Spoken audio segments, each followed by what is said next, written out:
আমরা ওই যে আগুনমাইয়া ধান ক্ষেত করি, বুঝছেন? আগুনমাইয়া ধানে আমরা বাস্তবায়ন যে ক্ষেত করতাম, যে আগুনমাইয়া ধান আমরা সারা 3 কেয়ার যাইয়া 1 মালা দিতাম পারতাম না।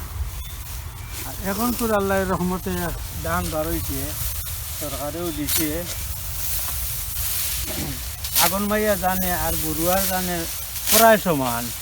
সে ধান ঠেলা মারিয়ে কোনো ধান দিয়ে দেখতে পারে না। ওই দৌকা বড়ুয়া ধান ইলা হয় না যে আগুনমাইয়া ধান হয়েছে।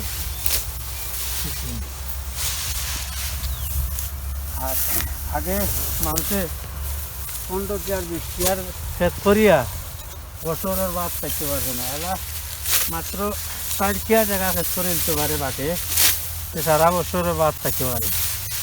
বুঝছেন?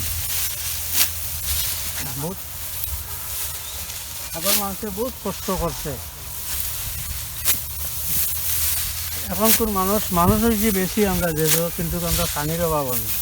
আগের মানুষের পানির অভাব করছে। আমারও বাস্তবায়নকে বহুত কষ্ট করিয়া ধান ক্ষেত করিয়া বছরের খাইতে পারতাম না, পানি নিতে গিয়া করতো। এখন